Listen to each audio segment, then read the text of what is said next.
So I was checking this crazy thing called the inspiration tag on YouTube.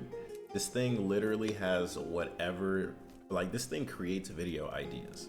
Anyways, it took me through a rabbit hole or a wormhole, and it brought me back this video from 2 years ago that predicted Neuro Sama. And it wasn't even really a prediction, it was more like, well, let's look at technology, let's use pattern recognition, and then eventually there's going to be an AI VTuber.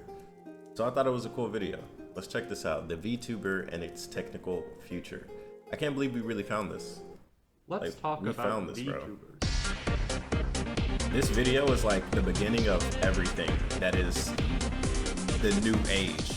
Amygdala comes from the Greek word for almond, and it's the part of the brain associated with recognizing emotion from facial expressions. Okay. Or at least most of them, probably. It's an effective evolutionary trait in recognizing emotions. In fact, it's so effective that sometimes emotions can be recognized in non-human face havers, such as animals or drawings. But determining the emotion from a facial expression is a lot more than just selecting one from a set. There are many different facial structures, and yet the same minor muscular movements can determine the same slight shifts in intensity or nature of emotion. And so the question is, how does the brain recognize and piece together all these seemingly insignificant details to understand what's being communicated by a facial expression? For the past few decades, a popular interpretation of the brain has been I love this video already, man. This is a really good video. All are things that have parts in them that do things. In conventional Bro, are those Donkey Kong Conga bongos behind you? Bro, he has Donkey Kong Conga bongos, bro. Look at the background, bro. Y'all remember playing that on the GameCube? Bro, do you got the game still? Both of them, That's after crazy. all, are things that have parts in them that do things. In Things that do computer things, okay. software, a simple program follows a sequence of logical steps. To find a red dot in an image, for example, you can check every single pixel until you get to a pixel that is red with no red around it. Okay. And to find a face and all of its features, you just do the same thing, but replace a red dot with a face. Okay.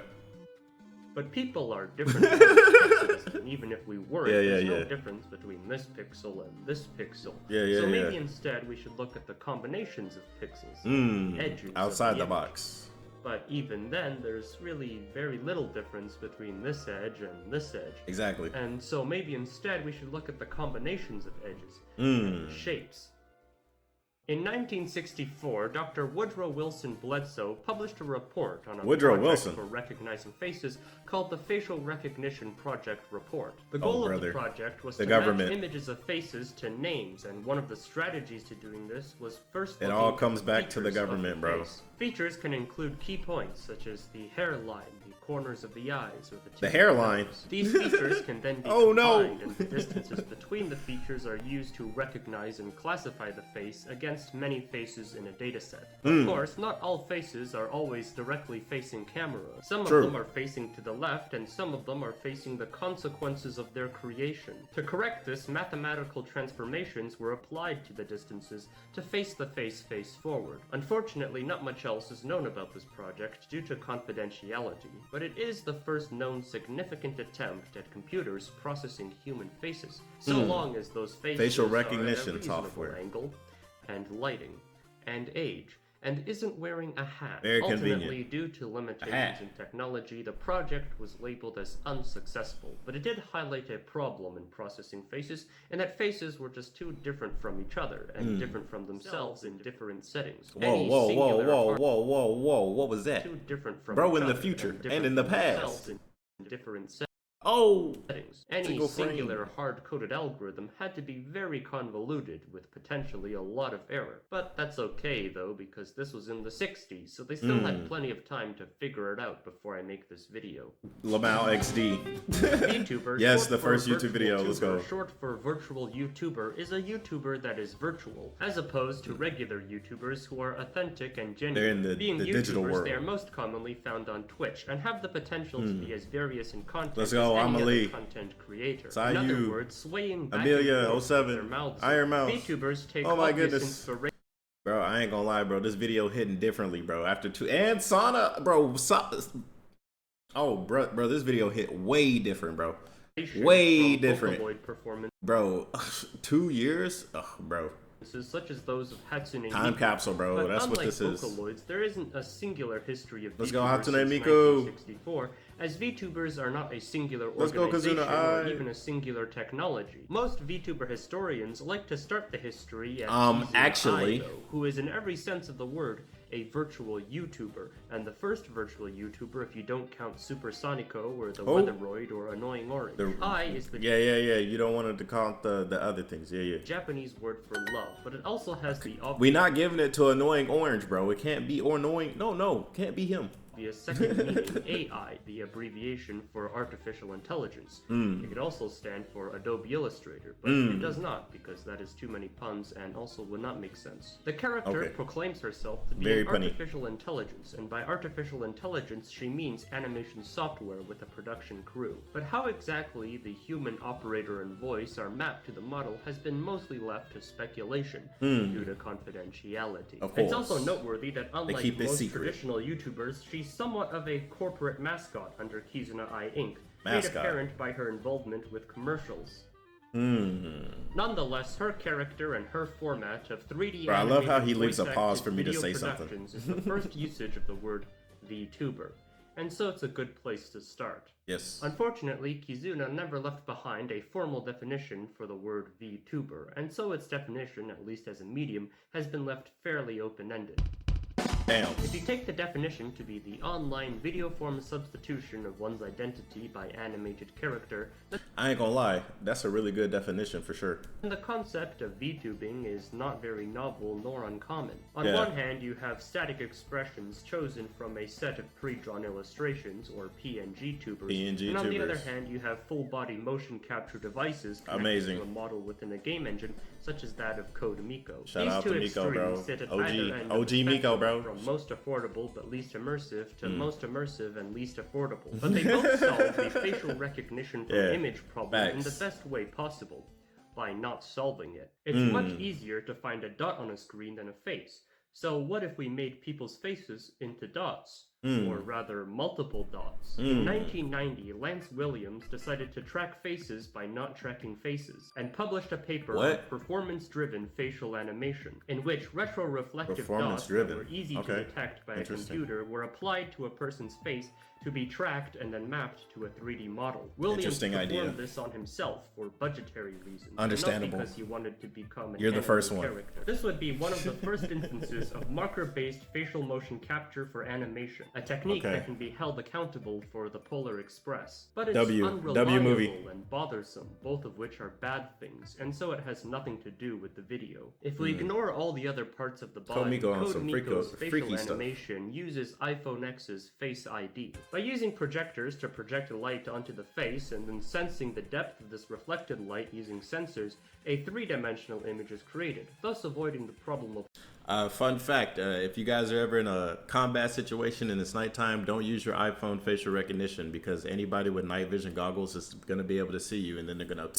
game over. Angle. And since the projectors and sensors are projecting and sensing infrared light rather than visible light on top of the infrared light that your body radiates naturally, the lighting around the face does not affect the image. The entire solution is thus in the hardware, and it works pretty well even on faces that are wearing hats. However, how exactly a three-dimensional depth map is achieved from a face with lights on it is something that we're not going to get into. Same thing. Because hardware is scary, but mostly due to confidentiality. Of course, they keep the patent. Apple engineer to make the observation that light patterns distort themselves when reflected on three-dimensional surfaces, which could help indicate the shapes of those surfaces. Yes, which is amazing, man. A lot of people, I don't know why I say a lot of people, but I'm pretty sure a lot of people don't know. Like, you know how the light is coming down, or like if you flash like a light at the wall, like whenever you hit the wall, the light beams are actually bouncing off of the wall, bro. They're actually like going everywhere. They're not just in the circle. It's crazy, man. Apple's Face ID remains dominant in the IR camera facial mapping market. Google's Pixel 4 had a similar system called U-Depth, which used a stereo Genshin depth Impact sensing Music. I love system, it. otherwise known as two cameras, similar to how you have two eyes to sense depth. But this was discontinued. Unless you're and the Kakashi. other one is Xbox Connect. All of this wasn't developed just for Apple's primary demographic of VTubers, though. The main selling point of did y'all see that on Miko? biometric authentication system and also an emoji. But where VTubing comes in is the tool that Apple provides to developers, the AR Kit. Developers can build apps around this tool, such as Live Link, which feeds the facial data directly into Unreal Engine, which is what CodeMiko uses. But what if you can't afford an iPhone X or just despise Apple? Surely there's another way to VTube from your webcam or camera. Yeah. In fact, it's probably the technology you've been thinking of since we brought up brains and facial recognition. Microsoft Excel has a tool that allows you to draw a trend line that best represents a scatter plot. Most data is probably not linear, but a linear line can still be used to predict Y values given X values. Sure. Of course, this prediction could just be terrible, and so Microsoft Excel has to minimalize the distance between every single point and the line to find the line of best fit. This process is called linear regression. Linear means relating to lines and comes from the word line. Just goes in one way. Means estimating the relationship between a dependent variable and many independent variables, and comes from the 19th century bean machine. You may have noticed from that last sentence that there are many independent variables. Linear regression. Oh my gosh, algebra. You may have noticed from that last sentence that there are many Do you guys enjoy math? If you do, you might just be smart. Yeah, you thought I was going to say Asian. Nope. Independent variables. Linear regression is useful for drawing lines through 3-dimensional and 4-dimensional and whatever dimensional scatter plots. Every new dimension is just another variable X, Y, Z, A, that affects third the dimension, output fourth and dimension, output in the second dimension. Y-axis. Using linear regression to predict how long a person is going to watch through a video, the features may include the length of the video, the age of the person, and how much of the video is about statistical theory. And to make predictions off of, say, images of faces, for example, the features could be every single color value of every individual pixel RGB. on the image. But making predictions off of something as advanced as an image of a face may not be as simple as just drawing. That's the passport photo. Make sure you get one. Drawing a line. A linear fit might not be best appropriate for our line or hypothesis to every single feature. Is this Pokemon music, bro? It might work better as a quadratic fit or cubic fit. Quadratic more functions. Or so fun. That are equal to the square or the cube or the whatever of the previously established feature. Numbers, Mason. What do they mean? Polynomial regression. Oh, which is actually more and more nerd shit. Wow. Just another type of linear regression because the hypothesis is linearly hypotenuse, bro. proportional to the original data. You can also combine features and make new features with them by multiplying them together. So if you have a height feature and a width feature, you can instead... Oh my gosh, length times width times height. Bro, this is one of the most nerdiest videos I've seen on VTubing ever.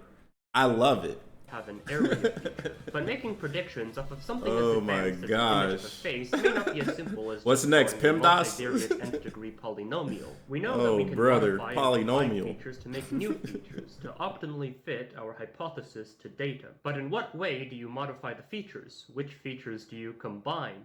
How do you even do any of that for thousands of pictures that have hundreds of thousands of pixels and millions of RGB values? Who is Gargura? Computer. A slightly controversial sort of lie is that linear regression is... Bro, 07, bro. Oh my gosh, bro. This video is dated, bro. Dated, bro. As all other types of regression are a form of artificial intelligence. In fact, if you sort of lie, anything can be a form of artificial intelligence. You yourself at home may already know a deal about artificial intelligence, either from your own extensive research and experience or your ability to lie. But artificial intelligence isn't so...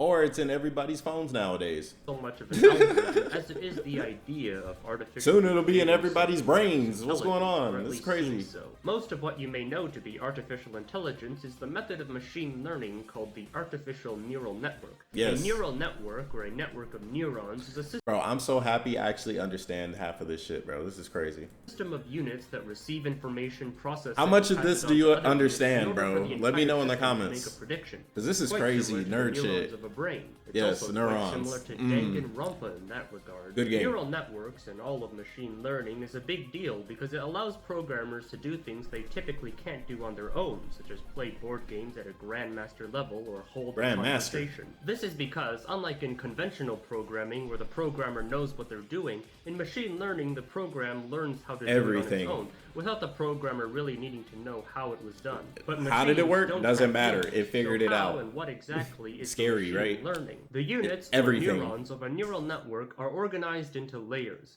The first layer, or the input layer, is where the inputted features are received. For every inputted feature, there is a neuron in the input layer. Each feature within each neuron can then contribute by some weighting to the features within the next layer of neurons. The Automatically, and it keeps learning it. Features of this layer is It's thus crazy, the information received by the neurons of the next layer. This next layer, called a hidden layer, then applies some processing to the information in order to make it harder to explain. First, it adds a number called the bias value in case the information write that down, write that down. A certain threshold that it shouldn't, and then it puts it all through an activation function, which activation. is just some non-linear function. Like Yu-Gi-Oh! Features of this Non-linear not functions. necessarily linearly They're not the same to the features of the previous one. It's like These this. newly activated features can then be passed on to the next layer to repeat the process and make more. And it does it again. These features. Like this. Through this, the features of each layer are like a combination of the features of the previous and one, it keeps doing it. From pixels to edges to shapes to faces. If there are many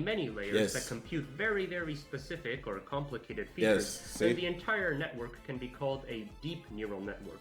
Because it is very long. And eventually, it's it reaches crazy. an output layer, which has the number of neurons and then it spits it out, so you learn it. To predict. The values received here are the predictions that the model is giving. Y equals 1, 2, 3, 4. To figure out all of its weights and biases, which are altogether called parameters. This decides how each feature fits into the next layer of features. To do this is just the simple task of finding or creating hundreds of thousands of pieces of data. The input data can be where put did they through get the it from? model, and the predicted output can be compared Everywhere. to the actual true value that was manually determined by a human. The function that does this comparison and determines how wrong the model is called the cost function. We can then go backwards through the model to find out how each parameter can be changed in order to lower this cost function. This part is called back propagation, and if you know calculus, it's a quick way to calculate the partial derivative of the cost function with respect to every parameter. Bro, how many of you guys know calculus, bro? Raise your hand, bro. Hey man, put your hand down. No, you don't. And if you don't know calculus, well, it's the same thing, but you wouldn't understand. Yeah. The neural network relies on training with many sets of data. Bro, it's the same thing, and it's the opposite at the same time, bro. It's crazy. In order to improve itself with each set, hence the name machine learning. Admittedly, all of that may have been a bit of an word salad, bro.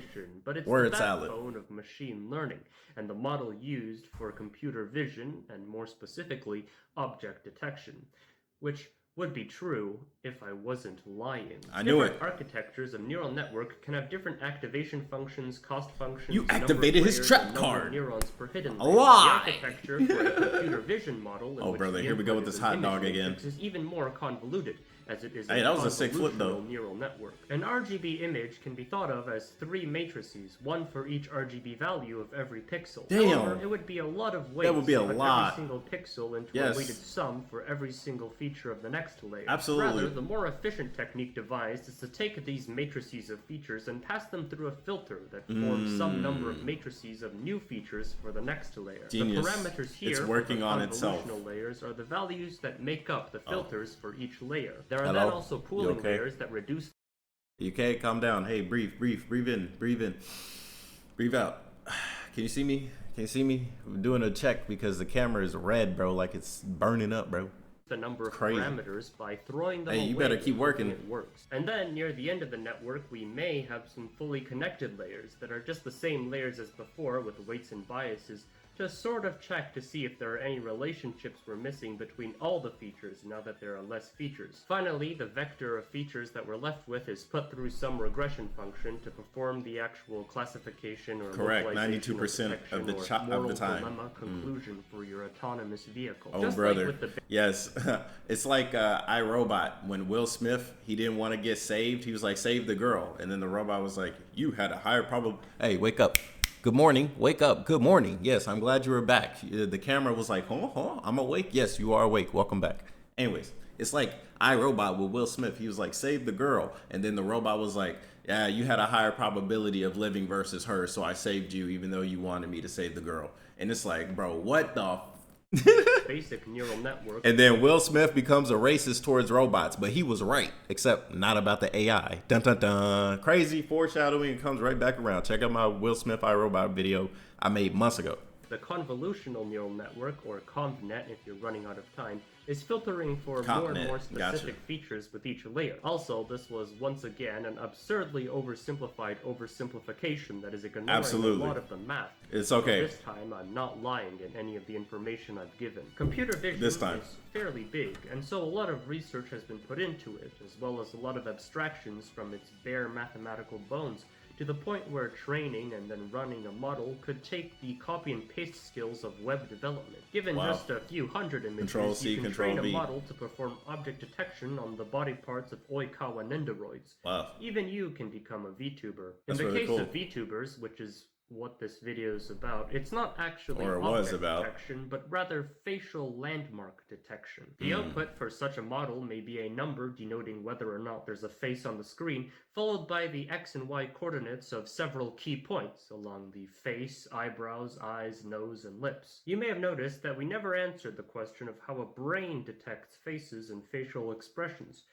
The answer to that is, who knows? It's not my job to teach you neurology. I'm unemployed. If you take the definition of bro, relatable, bro.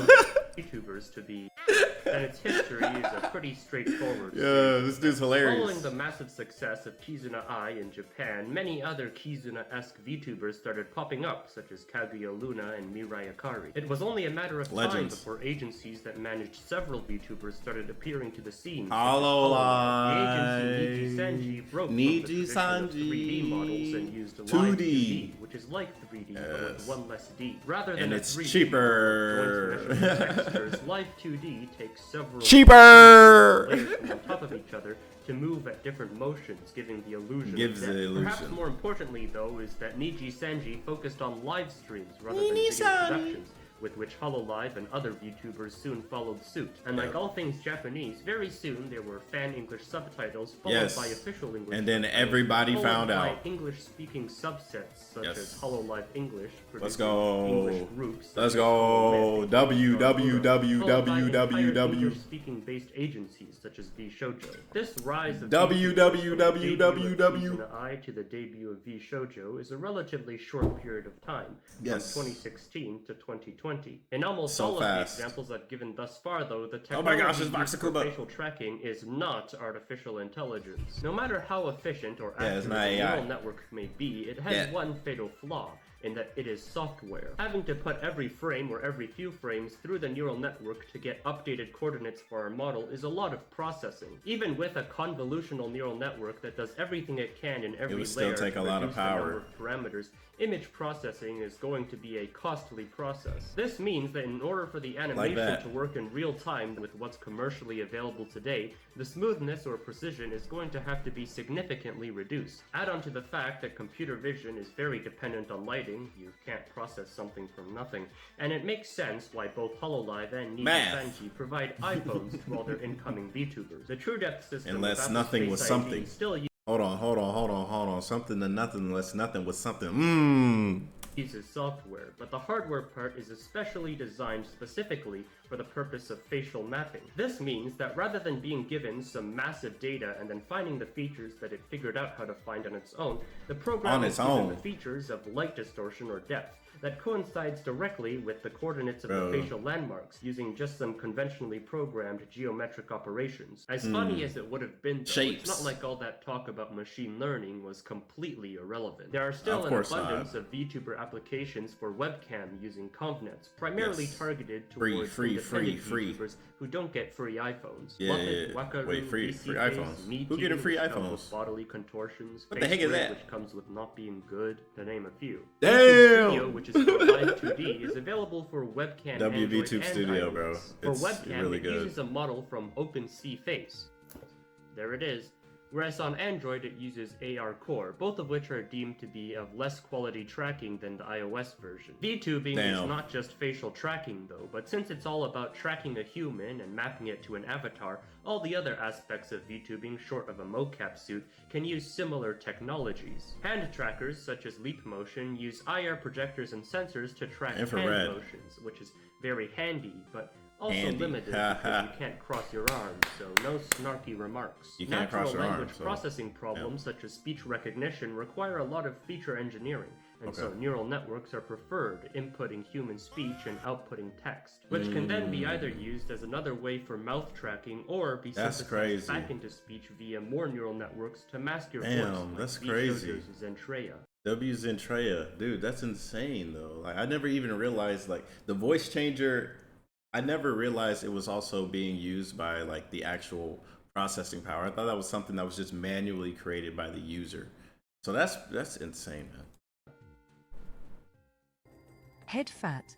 Zentreya. Neural networks, light sensors, and even mocap suits, VR headsets, eye trackers, and the Xbox Kinect are all methods of motion capture. And if I didn't want people to see this video, I could probably title it motion capture, at least for up to this point. But that still wouldn't be entirely true, as the motion capture required for VTubing is still different than that required for general virtual reality or film production. There's an emphasis in the technology on facial expressions, affordability, and presenting to an audience in real time. What's more is that VTubing doesn't have to be and was never meant to be just a one-to-one direct transfer of motion to an avatar. While this goes more into design than development, VTubers can also employ things like object interactability, keyboard they're in the digital world, pre-programmed animations, or additional physics. VTubing is like a virtual puppet show, or Muppet show, you could literally say, or not say, actually. And just because the puppet strings the puppet VTuber doesn't mean you can't improve the show with piles of Perfect. No, this is the mascot. This is the mascot of all VTubing now, bro. The puppet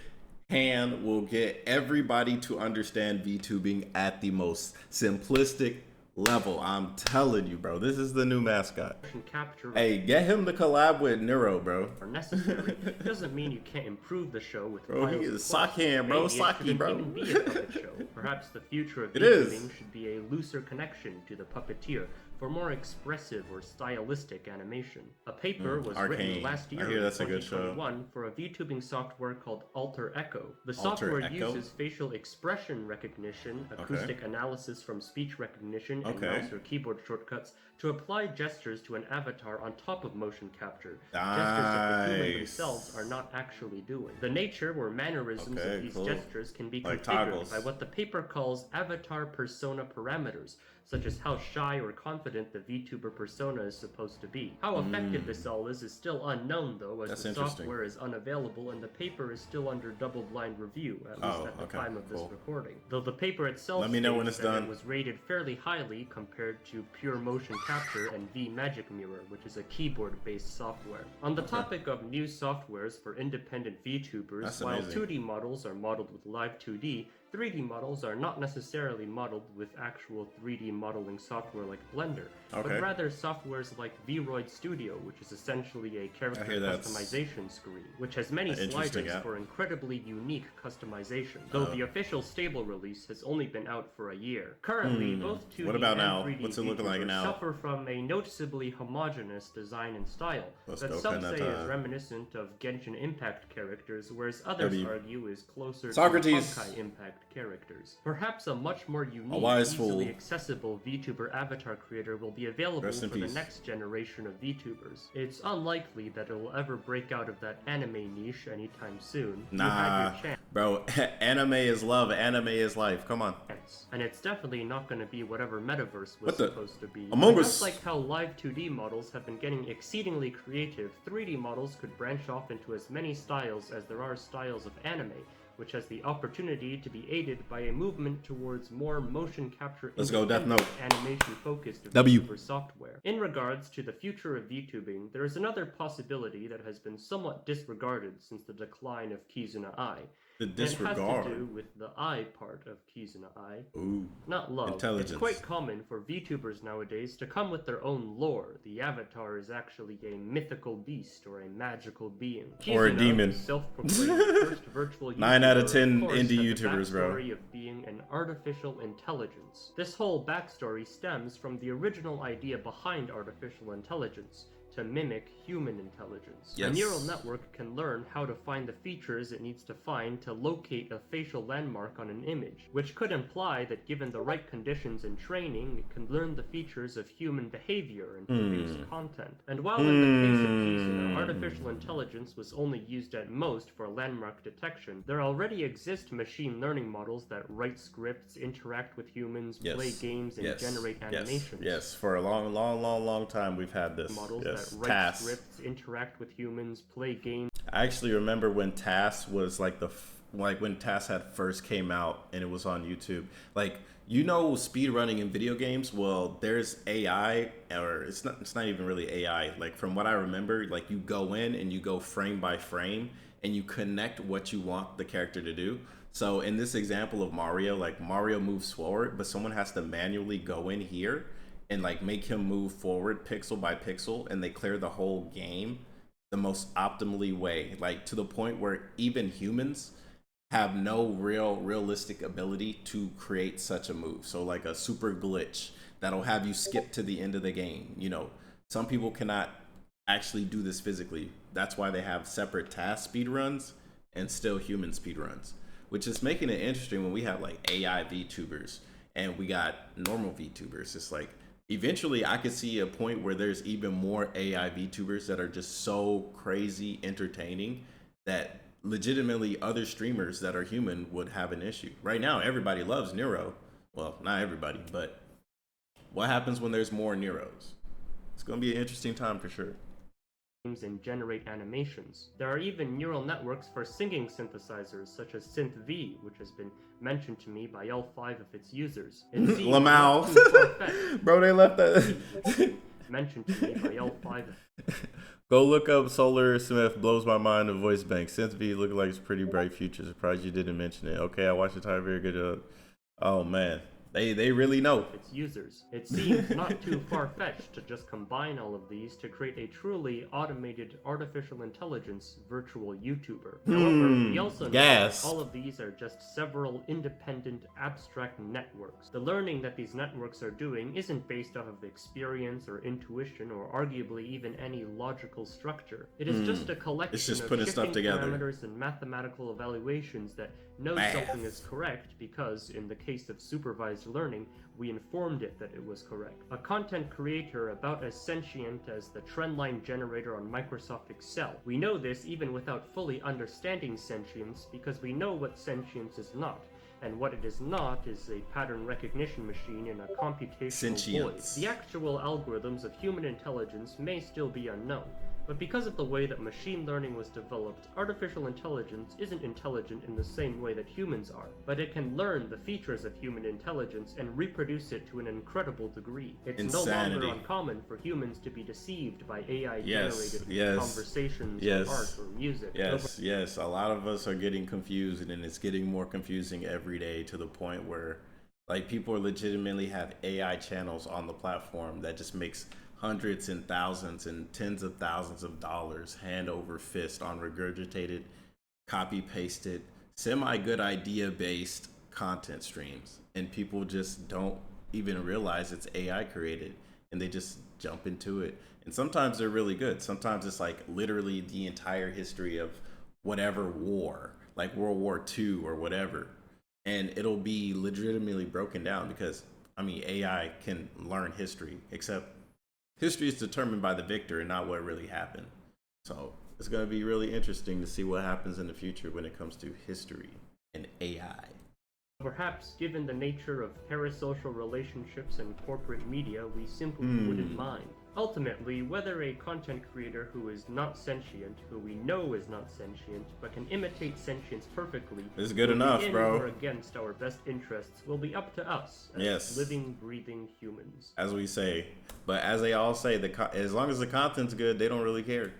Until just have then, good content. there are at least oh my gosh, she's a VTuber. Before we have to make such a decision, so we might as well enjoy what AI has to offer and look forward to the future of this still young VTuber era, without having to really worry about any unforeseeable threats of other intelligences.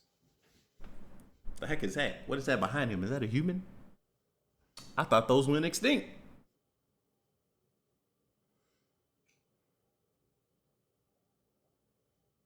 Bro, what's going on? Yahoo! What the? Jump scare.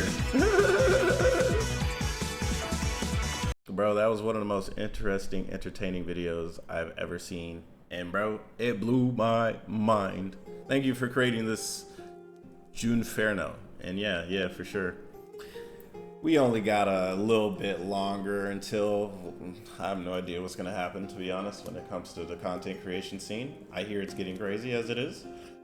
But until then, hey, we still have the human element through these reactions until the AI also does reactions. I don't know, but we'll see what happens. Until then, it's your boy KhunShawn. Hey, at least I'm not AI. Or am I? And I'll see you guys in the next one. Peace.